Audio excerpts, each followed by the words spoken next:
ٹوٹی کوڑی دینے کے لیے تیار نہیں تھا۔ لوگ تو اس پہ لعنتیں بھیج رہے تھے، اس کے علاج کے لیے دوا کا انتظام کیوں کرتے؟ وہ تکلیف کی شدت سے ایسے چیختی چلاتی اور کراہتی تھی کہ محلے والے اس سے عاجز آ چکے تھے۔ وہ گھر کی دہلیز پہ کھڑے ہو کر واویلا کرتے، انہیں شرم دلاتے کہ خدا کے لیے یہ گھر، یہ محلہ چھوڑ دو، جان چھوڑ دو ہم سب کی۔ وہ اپنی جان بھی چھوڑ دیتی، لیکن اس کا کسی شے پر کوئی اختیار ہی نہیں تھا۔ دکان تو سیل ہو ہی گئی تھی، لیکن گھر نہیں ہو رہا تھا۔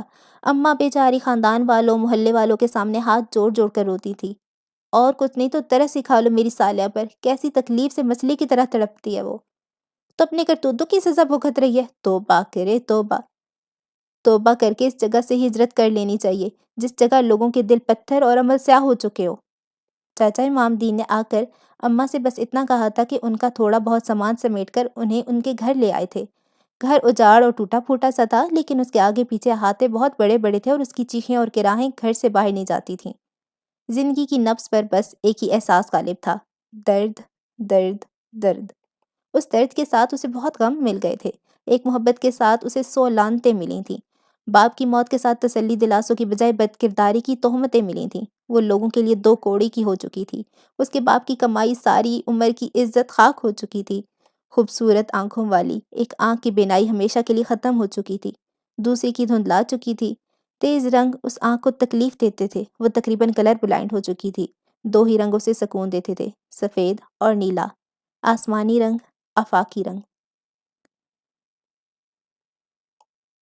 صبح پچھلے صحن میں سالیہ مرغیوں کو دانہ ڈال رہی تھی اور وہ تینوں اسے کھڑکی سے دیکھ رہے تھے۔ انہوں نے زندگی میں اتنا پرسکون چہرہ پہلے کبھی نہیں دیکھا تھا۔ انہوں نے اس گھر جتنا خوبصورت گھر بھی کہیں نہیں دیکھا تھا۔ زندگی کا کچھ حصہ اگر جہنم ہے تو اس کی پوری زندگی جہنم تھی۔ پھر بھی وہ زندہ تھی، نہ گلے میں پھندا ڈالا، نہ بلندی سے کود جانا چاہا۔ لوگ اسے کالی منہ والی کہنے لگے تھے، اس کے پاس مرنے کے 1000 بہانے تھے، پھر وہ زندہ کیوں رہی؟ اس واقعے کے بعد کتنی تکلیف رہی تھی، طلال کو سمجھ نہیں آ رہی تھی کہ کن الفاظ میں سوال کرے۔ وہ ہنستی، کبھی ابلتے ہوئے تیل میں انگلی ڈبوئی ہے؟ طلال کا سانس سینے میں اٹک گیا۔ علاج کے باوجود تکلیف رہی؟ علاج؟ وہ پھر سے ہنستی، جب آگ بھڑکتی ہے تو اسے ٹھنڈا ہونے میں بہت وقت لگتا ہے، آگ بجھ بھی جائے تو کوئلے سلگتے رہتے ہیں، سلگتے رہتے ہیں۔ تم بہت باہمت لڑکی ہو، میں تمہارے لیے کچھ کر سکتا ہوں؟ ایک بار مسکرا دیں، اتنا کر سکتے ہیں؟ اس نے سر اٹھا کے اسے دیکھا، وہ مسکرا نہیں سکا لیکن آپ دیدہ ہو چکا تھا۔ میں بہادر نہیں تھی طلال صاحب، میرے رونے چیخنے چلانے سے اماں کو بہت تکلیف ہوتی تھی۔ ابا بھی میری وجہ سے چلے گئے، اب اماں کو اپنی وجہ سے کچھ ہونے نہیں دینا چاہتی تھی، تو میں نے ہر روز ایک چیخ، ایک تکلیف دبانے کا فیصلہ کر لیا۔ گھر کی دیواروں پہ نقش بنانے شروع کر دیے، لیکن زیادہ فرق نہیں پڑ رہا تھا۔ چند دن کوشش کرتی رہی، پھر دل میں خیال وارد ہوا کہ اس کی یاد میں ڈوب کر خود کو بھول جاؤ جو بھٹکی ہوں کو بھی نہیں بھولتا۔ تو مجھے خود کو بھلا کر، مٹا کر اس کی یاد میں منہمک ہونا تھا۔ اب میں ہر روز ایک آیت یاد کرتی ہوں، اسے دہراتی رہتی ہوں کہ میں بھول جاتی ہوں کہ میں کون ہوں، کہاں ہوں۔ میں نے پیالوں کے پیندوں پہ ان آیتوں کو لکھنا شروع کر دیا تھا۔ 1، 2، 3 مہینے گزر گئے، یاد کرتی جاتی، لکھتی جاتی۔ دن بدل گئے، وقت بدل گیا، وہ تو سما ہی اور ہو گیا۔ پھر تکلیف بھول گئی، اپنا آپ بھول گئی۔ درد جسم میں موجود ہو تو ہو، لیکن اس کی موجودگی کا احساس مٹ گیا تھا۔ اور لوگ معاف کر دیا انہوں نے؟ لوگ کہاں معاف کرتے ہیں جی، انسان تو پتھر ہے، اللہ اس پتھر میں رحم ڈالتا ہے۔ پتہ نہیں کیسے ایک بچی گھر آئی، وہ یہاں وہاں کھیلتی کودتی رہتی تھی، ادھر ادھر پیالے رکھے تھے، ان میں کھاتی پیتی رہتی تھی، اسے مرغی کا مرض تھا۔ پھر پتہ نہیں چلا کیا ہوا، کیسے ہوا، ادھر ادھر سے لوگوں نے آنا جانا شروع کر دیا، کوئی بچہ لے آتا، کوئی بچی۔ ایک دن ایک دکاندار آیا، 20-22 پیالے اٹھا کر لے آیا۔ آہستہ آہستہ دوسرے دکاندار بھی آنے لگے، ان کی مانگ بڑھ گئی، کوئی انہیں آسمانی پیالہ کہتا ہے، کوئی رحمانی۔ انسان کے بس میں کہاں ہے کہ وہ اللہ کے نظام اور اختیار کو سمجھ سکے۔ جس چہرے کی طرف دیکھ کر لوگ تھوکتے تھے، اس کے پاس آ کر اپنی تکلیفیں بتانے لگے۔ میرا نام صالحہ سے صالحہ نور ہو گیا، اور اماں کا نام میری نام کی نسبت سے اماں نوری۔ مجھے تو پہلے بھی نہیں پتہ چلا تھا کہ میں لوگوں کو بری کیوں لگنے لگی ہوں۔ مجھے اب بھی نہیں پتہ چلا کہ لوگ مجھے کیوں پسند کرتے ہیں۔ تو ان پیالوں میں شفا ہے؟ کبھی دوا میں شفا ہوئی ہے طلال صاحب؟ بے جان چیزوں میں شفا کیسے ہو سکتی ہے؟ یہ تو اختیار والے کے کمال کا کمال ہے بس۔ اس نے چاہا کہ نیلی روشنائی شفا ہو جائے اور وہ ہو گئی۔ انسان پر یہ احسان کیا جاتا ہے کہ اس کے ہاتھوں کمال کروا دیا جاتا ہے۔ ہم متکبر ہیں اور بے وقوف بھی، اللہ کے احسانوں کو اپنا کمال کہتے ہیں، اسی لیے اللہ کا ارشاد ہے، اور انسان بہت احسان ناشناس ہے۔ طلال دنگ اس کے پرسکون چہرے کو دیکھ رہا تھا۔ تمہاری سمجھ بوجھ مجھے شرمندہ کر رہی ہے۔ میری عظمت کے گن نہ گائیں۔ شروع میں بہت روتی تھی، پاگل ہو گئی تھی، اپنے حسن کے گہن پر بہت ماتم کیا تھا میں نے، بہت روئی تھی میں۔ پھر ایک خیال الہام ہوا کہ جس کا ایمان سلامت ہے اس کا سب سلامت ہے۔ حسن کے باہر کیوں ڈھونڈ رہی ہو، ذرا اندر جھانکو۔ میں نے اندر جھانکا تو مجھے میرا حسن مل گیا، میرا ایمان، میرا رب، میرا آپ کا، ہم سب کا یہی تو حسن ہے۔ ہم کہاں کھال بال میں الجھے ہیں۔ ایک NGO مجھے سرجری کے لیے باہر بھجوا رہی تھی، پر میں نے اپنی جگہ دوسری لڑکی کو بھیج دیا۔ دیکھے نا، میں دیکھ سکتی ہوں، سن اور بول سکتی ہوں، اور انسان کو کیا چاہیے؟ کھال کو چمکا کر کیا کروں گی؟ ظاہری حسن کی حیثیت ہی کیا ہوتی ہے بھلا؟ تم نے اپنے دشمنوں کو معاف کر دیا؟ وہ میرے دشمن نہیں ہے، خود اپنے دشمن ہے۔ جب انسان کسی کے ساتھ برا کرتا ہے تو وہ دراصل اپنے ساتھ برا کرتا ہے۔ بھلا جو انسان اپنے لیے آگ اکٹھی کر رہا ہو، وہ کسی کے ساتھ کیا برا کرے گا؟ اور محبت؟ اسے شدت سے اس سوال کے جواب کی ضرورت تھی۔ جب یہ جان لیا کہ حقیقی محبت کیا ہے تو پھر مجازی محبت کا سو ختم کر دیا۔ یہ سب ایسے ہی ہونا تھا، ہو گیا۔ باہر سے آنکھیں بند کی تو اللہ نے اندر چراغاں کر دیا، سب سوال مٹا دیے تو جواب خود بخود نکھر کر سامنے آ گئی۔ جواب؟ ہاں، جواب کہ تکلیف کے راستے روشنی ملتی ہے اور روشنی کے راستے نور۔ فرنٹ سیٹ پر بیٹھے طلال نے کھلی کھڑکی میں رکھے بازو پر اپنا سر رکھا اور باہر کے نظارے دیکھنے لگا۔ وہ یونیورسٹی کے پہلے دن، پہلی کلاس، پہلی نظر میں عربیہ کی محبت میں گرفتار ہو گیا تھا۔ وہ بے حد حسین تھی اور ڈپارٹمنٹ میں غیر معمولی طور پہ مقبول بھی۔ وہ گھر تک اس کا پیچھا کرتا تھا۔ اسے ایک نظر دیکھنے کے لیے وہ سنڈے کو بھی اپنے گلبرگ کے بنگلے سے روائی پار کر کے اس گندے سندے علاقے میں جایا کرتا تھا۔ اس کے فرینڈز کہتے تھے وہ ایک معمولی سی لڑکی کے لیے خود کو خوار کر رہا ہے۔ میرے لیے اس کے سوا یہ ساری دنیا معمولی ہے، بیکار اور بے وجہ، وہ ہنس کر کہتا۔ مجھ سے دور رہنا، لفٹ لینے اور لائن مارنے کا یہ گھسا پیٹا انداز مجھ پہ اپلائی نہ کرنا۔ نہ میں لائن میں آؤں گی، نہ کسی سچی جھوٹی محبت کے چکر میں، سمجھے؟ وہ ناسمجھی سے اسے دیکھ رہا تھا جو اتنی سختی سے اس سے بات کر رہی تھی۔ ڈپارٹمنٹ مشہور تھا کہ وہ کسی سے محبت کرتی ہے اور اسی لیے کسی دوسرے لڑکے کو گھاس نہیں ڈالتی۔ اس کا کوئی بچپن کا منگیتر ہے جس کے لیے وہ ساری دنیا کے لڑکوں کی جوتی کی نوک پہ رکھتی ہے۔ اس نے اپنی جوتی بدل لی تھی یا خیال، لیکن تیسرے سیمسٹر میں خود ہی اس کی طرف کھینچی چلی آئی تھی۔ شاید اسے اس کی محبت پہ یقین ہونے لگا تھا۔ وہ اس سے لفٹ لینے لگی تھی، لنچ، ڈنر اور شاپنگ۔ پھر وہ اس کے گھر والوں سے ملا اور اپنے گھر والوں کو اس کے گھر بھیج دیا۔ ان کی منگنی ہوئی، نکاح اور پھر شادی ہو گئی۔ 1.5 سال تک وہ سچی محبت کے حصار کا قیدی بنا رہا۔ وہ سچی محبت کے لیے اس نے ہر قیمت ادا کی۔ ماما کو عربیہ پسند نہیں تھی اور عربیہ کو ماما۔ اس نے اسے الگ گھر لے دیا۔ اس کے کہنے پر پاپا سے اپنا بزنس الگ کر لیا تھا۔ سارے بینک اکاؤنٹ عربیہ کے ساتھ جوائنٹ کر لیے تھے۔ وہ اپنا اس پر دل ہارا تھا، بدلے میں ہر قیمتی چیز سے اسے جیت لینا چاہتا تھا۔ اگر انسان دانائی لے کر دنیا میں چلے پھرے اور سچی محبت کو ڈھونڈنے کی کوشش کرے تو اس پوری دنیا میں شاید ہی 4-5 لوگ سچی محبت کی آمین ملے۔ آدھی دنیا دھوکے میں، زیادہ جھوٹ میں اور باقی ماندہ غلط فہمی کی محبت میں مبتلا ملے گی۔ ماں کی محبت کے علاوہ انسان شاید ہی کبھی سچی محبت کا مزہ چکھ سکے۔ اس رات کی دن وہ میٹنگ کے لیے دبئی گیا تھا، لیکن جیسے ہی اس نے لینڈ کیا اسے مطلع کیا گیا کہ میٹنگ کے لیے آنے والے ڈیلیگیشنز کے ہیڈ کا ایکسیڈنٹ ہو گیا ہے، وہ ICU میں ہے۔ میٹنگ کینسل ہو گئی۔ اس نے عربیہ کے لیے شاپنگ کی اور رات کی فلائٹ میں واپس آ گیا۔ بی بی گھر نہیں ہے؟ وہ ٹیکسی سے آیا تھا، انٹرنس ڈور لاک تھا۔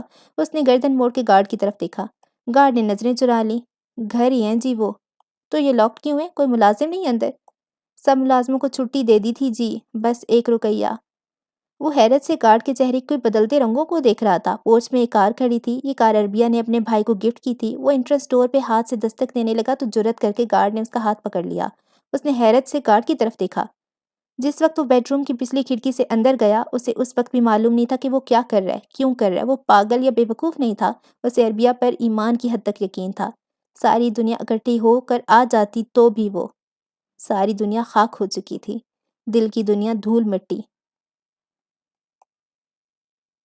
وہ جانتا تھا کہ پیسہ اس دنیا کی سب سے بڑی حقیقت ہے۔ وہ یہ بھی جانتا تھا کہ کہیں نہ کہیں عربیہ اس کی اسٹیٹس سے متاثر تھی۔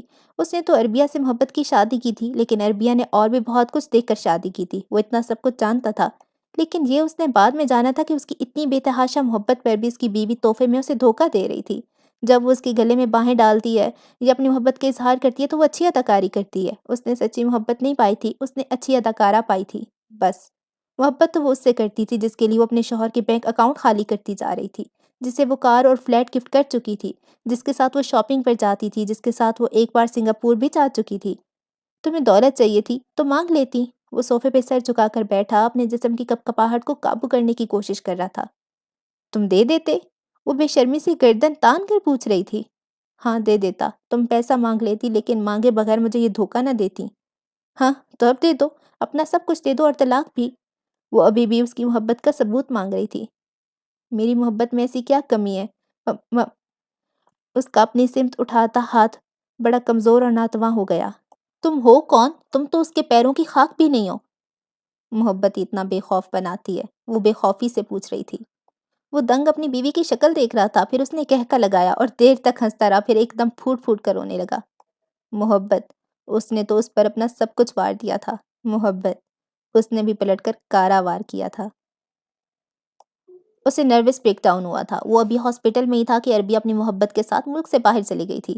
بینک اکاؤنٹ اس نے خالی کر دیے تھے، گھر اور بزنس کے شیئر سیل کر دیے تھے۔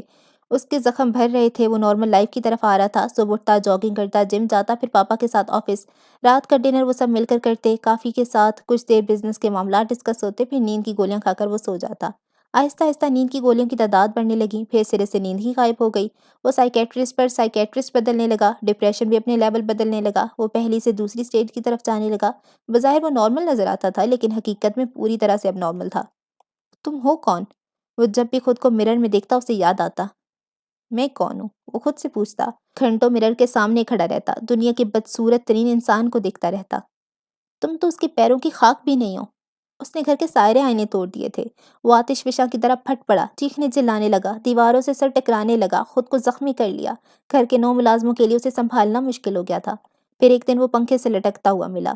ملازم نے بروقت آ کے اسے پیروں سے اٹھا لیا، اوپر کر لیا تھا، اور پھر وہ مینٹل ہاسپٹل آ گیا۔ دنیا کا سب سے زہریلا زخم بے وفائی کا زخم ہوتا ہے۔ دنیا کی سب سے گہری چوٹ محبت کی چوٹ ہوتی ہے۔ یہ چاچا امام دین ہیں یا چاچا تاڑ دین؟ یہ ایک جگہ ٹک کر کیوں نہیں بیٹھتے بھائی؟ جہاں جاؤ وہاں سے آگے نکل چکے ہوتے ہیں۔ ڈرائیونگ ہاتھی کر رہا تھا، جھنجھلا بھی وہی رہا تھا۔ لگتا ہے یہ چاہتے ہم مرنے سے پہلے سارا پاکستان گھوم پھر لیں، ابراہیم نے ہنس کر کہا۔ مرنے کے لفظ نے کار کے اندر سناٹا طاری کر دیا۔ انہیں یاد آیا کہ انہیں تو مرنا ہے۔ اب چکوال جانے، دیکھو وہاں بھی ملتے ہیں یا نہیں۔ یہ نہ ہو کہ وہاں جا کر معلوم ہو کہ کیٹو جاؤ۔ دیکھو اگر ایسا کچھ ہوا تو میری طرف سے صاف انکار ہے یارو، مجھے نہیں جانا کیٹو۔ دلال نے کار کے سناٹے کو معطل کرنا چاہا۔ سنا ہے وہاں جا کر خون جم جاتا ہے، انگلیاں جھڑ کر گر جاتی ہیں، ہادی نے تھوڑی کو کھجاتے ہوئے پوچھا۔ لیکن تمہاری پہلے زبان چڑھ کر گرے گی، کینچی کی طرح چلتی ہے، خیر سے۔ کہہ کر کار کا دروازہ کھول کر ابراہیم باہر نکلا۔ اسے ایڈریس کنفرم کرنا تھا۔ صالحہ نور نے انہیں ایک چھوٹا سا کام کہا تھا، وہ اسی کام کی دلیت اس طرف آئے تھے۔ ملازم انہیں باغ میں بٹھا کر اندر بتانے چلا گیا۔ کس چیز کی کمی ہے یار یہاں؟ بڑی عجیب سی جگہ لگ رہی ہے۔ ہادی نے 3 ایکڑ پر پھیلے فارم ہاؤس پر ایک نظر ڈالتے ہوئے ابراہیم سے پوچھا۔ سبزات، درخت، پرندے، سب کچھ تھا وہاں، لیکن پھر بھی ہر طرف بوجھل پن سا تھا۔ کمی نہیں زیادتی ہے، وحشت کی، دل چاہ رہا ہے اٹھ کر بھاگ جاؤں، ابراہیم نے کہا۔ ٹھیک کہہ رہے ہو بیٹا، خاتون کی افسردہ سی آواز آئی اور وہ ان کے سامنے آ کر بیٹھ گئی۔ وحشت ہی وحشت ہے یہاں ہر طرف۔ ابراہیم گڑبڑا گیا، کارٹن کھول کے ان کے سامنے کیا۔ یہ ہم آپ کے لیے لائے ہیں۔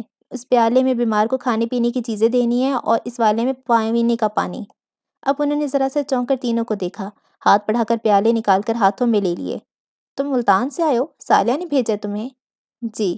کتنی دیر تک وہ آنسو بہاتی رہیں؟ فارم ہاؤس کی وحشت پڑنے لگی۔ ہادی نے اشارہ کیا کہ چلو بس چلیں۔ پنڈی جا رہے تھے، پتہ نہیں کیسے ان کی جیب نے آنکھ پکڑ لی۔ کہتے ہیں آگ کا جلا نہیں بچتا، لیکن یہ بچ گئے۔ ڈاکٹر کہتے ہیں دل، گردے، پھیپھڑے سب سلامت ہیں، بس کھال۔ وہ ایسے جھلس گئی ہے کہ انہیں کسی پل چین نہیں آتا، بہت چیختے چلاتے ہیں، اس لیے تو اس ویران جگہ کر رہنے لگی ہوں۔ اپنے بیٹوں اور بھائیوں کو بھی بہت یاد کرتے ہیں۔ سارا خاندان اجڑ گیا ان کا۔ چھوٹا بھائی کار کے حادثے میں فوت ہو گیا، میرے ہیرے جیسے بیٹے دریا میں ڈوب گئے، بھائی قتل ہو گیا، ماں باپ بیٹے کے غم میں مر گئے، چھوٹی بہن بیوہ ہو گئی، مجھے کس بات کی سزا ملی؟ خاتون اپنا دل ہلکا کر رہی تھی، وہ چپ چاپ سنتے رہے، پھر اٹھ کر کھڑے ہو گئے۔ صالحہ نور آپ کی کیا لگتی ہے؟ دلال نے رک کر پوچھا۔ اگر شادی ہو جاتی تو وہ میری بھابھی ہوتی۔ اب وہ باقاعدہ رونے لگی تھی۔ تینوں سناٹے میں آ گئے۔ صالحہ نور نے اس شخص کے لیے پیالے بھیجے تھے۔ کیا صالحہ نے ہمیں معاف کر دیا؟ وہ سسکتے ہوئے پوچھ رہی تھی۔ معاف نہ کیا ہوتا تو شفا کیوں بھیجتی؟ دلال نے سڑک کے کنارے بنے چھوٹے سے کھوکے کے قریب کار روک کر چاچا امام دین کے ٹھکانے کے بارے میں پوچھا۔ کپ سے پریچ میں چائے انڈیل کر سڑکا لگاتے بزرگوں نے جلدی سے ہاں میں سر ہلایا۔ میں جانتا ہوں، اب وہ چائے میں کیک رس ڈبو کر کھا رہے تھے۔ بتا دیں پھر؟ ہادی اتنا ندیدہ تھا تو نہیں، لیکن وہ چائے اور کیک رس کو دیکھنے لگا۔ بتانے سے نہیں ملیں گے، ساتھ لے کر جانے سے ملیں گے۔ آؤ چائے پی لو، گڑ چائے، آ جاؤ شاباش۔ بارش ہو تو درخت پودے سبزہ نکھر کر گہرا سبز ہو جاتا ہے۔ یہ علاقہ ویسا ہی تھا، ہوا میں نمی تھی جیسے کچھ دیر پہلے بارش ہوئی ہو۔ اونچے نیچے راستے، ٹیلے چڑھائیاں اور سبزے کے میدان، درخت اتنا کہ گمان ہوتا تھا کہ قریب ہی کہیں ایمیزون جنگل کی چھوٹی بہن واقع ہو۔ دور پہاڑ دکھائی دیتے تھے، ذرا چلیں گے تو بس قریب ہی آ جائیں گے۔ ہوا بہت پرجوش اور خوش امید تھی۔ کھوکھا پتلی سڑک کے اس طرف تھا، کھوکھے کے پیچھے بڑا اور لمبا پانی کا تالاب تھا۔ الٹی چھلانگیں لگا لگا کر لڑکے اس میں کود رہے تھے، نہا رہے تھے۔ چائے کی سڑک سڑک کے ساتھ شراب شراب کی آوازیں ماحول میں رنگ بھر رہی تھیں۔ بابا جی نے انہیں گڑ چائے کو پیرچ میں انڈیل کر سڑکا لگانے کا مشورہ دیا اور ڈیمو دے کر بھی دکھایا۔ تینوں نے کپوں سے چائے پیرچوں میں انڈیل کر زوردار سڑک ماری اور بابا جی نے تالی۔ یہ ہوتا ہے اصل طریقہ چائے پینے کا، شہر سے آئے ہو؟ لکڑی کے بینچ پر اسکول کے بچوں کی طرح شرافت سے بیٹھے، پیرچ کو ہونٹوں سے لگائے انہوں نے ایک ساتھ ہاں میں سر ہلایا۔ چاچا امام دین کے یہاں چھٹیاں گزارنے آئے ہوگے؟ کالج میں چھٹیاں ہو گئی ہیں نا؟ ہم مینٹل ہاسپٹل سے چھوٹ کر نکلے ہیں۔ ابراہیم زیر لب بڑبڑایا تو ہادی کا چائے کا گھونٹ فوار بن کر باہر برس گیا۔ طلال کو ہلکا سا پھندا لگ گیا۔ اس نے ہاتھ پیچھے لے جا کر ابراہیم کی کمر پہ مکہ مارا۔ تم ذرا چپ نہیں رہ سکتے؟ ابراہیم نے پیرچ سے آخری گھونٹ سڑکا اور اپنا گولڈ میڈل مکہ طلال کی کمر پہ رکھا۔ اب چپ ہو جاتا ہوں بھائی جان۔ بہن بھائیوں نے چائے پی لی ہے تو چلیں؟ بابا جی کے کان بہت تیز تھے۔ بہن ابراہیم نے شرٹ کے بازو فولڈ کیے، چھپر میں نہانے والے بچوں کو ایک نظر دیکھا اور کار سٹارٹ کر دی۔ ٹھیک سے گاڑی چلا لیتے ہو نا؟ بابا جی خود ہی فرنٹ سیٹ پر آ کر بیٹھ گئے تھے۔ ابراہیم زیر لب ہنس دیا۔ میں 4 شہر بھگتا کر آ رہا ہوں جی۔ وہ اور بات ہوتی ہے۔ بابا جی کھی کرنے لگے۔ سانپ کی طرح لمبی پتلی لہراتی ہوئی سڑک تھی۔ آس پاس کا نظارہ بہت خوبصورت تھا اور پیچھے کا بھی، جہاں سے 10-11 سالہ بچی اپنی گھوڑا گاڑی پر طوفان مچاتی آ رہی تھی۔ لگامیں پکڑ کر کھڑی تھی اور گھوڑے کو پتہ نہیں کیا کیا کہتی جا رہی تھی۔ وہ پیچھے کہیں سے کار کے ساتھ آپوں آپ ہی ریس لگاتی ہوئی آ رہی تھی، تھوڑا سا ہانپ بھی رہی تھی۔ اب وہ ریس لگا رہی تھی تو اس نے بھی کار کی سپیڈ بڑھا دی، ادھر سپیڈ بڑھی تو ادھر وہ بھی بڑھ گئی۔ وہ بڑا حیران ہوا، یعنی گھوڑا گاڑی پر وہ اس کی کار سے ریس لگا رہی تھی۔ بچے بھی کیسی کیسی بچکانہ حرکتیں کرتے ہیں۔ اس نے رفتار اور بڑھا دی۔ اس نے بھی ہار نہیں مانی۔ پتہ نہیں کس زبان میں اس نے گھوڑے سے کچھ کہا کہ گھوڑا صرف گھوڑا نہ رہا، وہ تو سیدھا ہوا سے باتیں کرنے لگا۔ طلال کو شک ہوا کہ کہیں وہ ہوا میں اڑنے نہ لگے۔ بابا جی نے کھڑکی سے سر باہر نکالا اور ہانک لگائی، شاباش بچے شاباش، اور سر اندر کر کے یہ، بیٹا جی تو اب تم جیت کے دکھاؤ، دیکھو ذرا۔ تینوں نے بابا جی کو حیرت سے دیکھا۔ وہ تو مذاق مذاق میں ریس لگا رہا تھا، کہاں اس کی کار اور کہاں اس کا مریل سا گھوڑا اور ٹوٹی پھوٹی گاڑی۔ پھر بھی اب تو بات ہی عزت پہ آ گئی تھی۔ پیچھے سے ہادی نے گردن کو سیٹ کے درمیان پھنسا دیا اور اس کے اوپر طلال نے ریس باقاعدہ شروع ہو چکی تھی۔ یارو یار سپیڈ بڑھا سپیڈ، ہادی نے لڑکیوں کی طرح اس کے بالوں میں ہاتھ ڈال کر کھینچا۔ او بھائی کار ہے یہ جہاز نہیں۔ ابراہیم کو سمجھ نہیں آ رہی تھی کہ بچی آخر گھوڑے سے ایسا کیا کہہ رہی ہے کہ وہ بھڑک بھڑک کر سپیڈ دوڑا جا رہا ہے۔ تو اس کے پاس کون سا ہیلی کاپٹر ہے؟ ایک مریل سا گھوڑا ہی تو ہے۔ غور سے دیکھ بھائی، وہ گھوڑا ہی ہے نا؟ طلال نے ابراہیم کو چڑھانا چاہا۔ لگ تو گھوڑا ہی رہا ہے، ویسے میں نے کبھی لائیو دیکھا نہیں کیا، لیکن گھوڑے ایسے دوڑتے ہیں؟ ان کی کار میں بیٹھ کر بابا جی انہی کے خلاف نعرے لگا رہے تھے۔ ابراہیم نے خائف نظروں سے بابا جی کو دیکھا۔ شاباش بابا جی شاباش، ہماری کار میں بیٹھ کر ہمارے ہی خلاف، دیکھو ذرا۔ سامنے دیکھ کر بیٹا جی ویسے ہی تم ہار رہے ہو۔ بابا جی نے ونڈ سکرین کی طرف اشارہ کیا اور ہنس دیے، ہی۔ پہلے 10 منٹ تو دونوں تقریباً برابر رہے، کبھی ذرا سا آگے کبھی پیچھے، پھر ایک دم سے، بالکل ایک دم سے بچی نے ہرا کہہ کر لگام کو جھٹکا۔ گھوڑا نہ رہا، راکٹ، میزائل، جہاز، باز، شاہین سب بن گیا۔ یہ جا وہ جا۔ پورے 1 منٹ 40 سیکنڈ تک ان کی کار گھوڑا گاڑی سے پیچھے رہی۔ بچی نے پھر انہیں سڑک پہ ہی راستہ نہیں دیا، وہ ساری سڑک پہ ملک مار کر اپنا گھوڑا دوڑاتی لہراتی رہی۔ زندگی میں ان کا بہت کچھ ٹوٹا تھا، مان دل کبھی کوئی ہڈی وغیرہ، لیکن ایسے ان کا غرور نہیں ٹوٹا تھا۔ ایک 10 سالہ بچی نے گھوڑا گاڑی سے انہیں ہرا دیا تھا۔ کچھ ہاریں بہت مہنگی نہیں، بہت سستی جگہ سے ملتی ہیں۔ کچھ تکلیفیں انجیکشن کی سوئی کی طرح بڑی جان لیوا سی ہوتی ہیں۔ ہائے، جیسے مقابلے کے اختتام پہ کھلاڑی آمنے سامنے آ کر ہاتھ ملاتے ہیں، ویسے ہی بچی گاڑی سے کود کر ان کے سامنے آ کر کھڑی ہو گئی۔ طلال کار کے بونٹ پہ بیٹھ چکا تھا، ہادی کار سے ٹیک لگا کر کھڑا تھا، ابراہیم سے ٹھیک سے کھڑا نہیں ہوا جا رہا تھا۔ سہارے کے طور پہ اس نے دونوں جیبوں میں ہاتھ ڈال لیے تھے۔ ہار سہارنا آسان نہیں ہوتا نا۔ السلام علیکم جی۔ ہاتھ سر تک لے جا کر اس نے سلام کیا۔ وعلیکم السلام۔ شاباش، کس کلاس میں ہو؟ طلال نے بونٹ پر بیٹھے بیٹھے تالی ماری۔ بچی کی جیت کی واضح سار دیکھتے ہوئے اس نے سر کھڑکی سے باہر نکال کر سیٹیاں مارنا شروع کر دی تھی۔ وہ بچی کو سپورٹ کرنے لگا تھا۔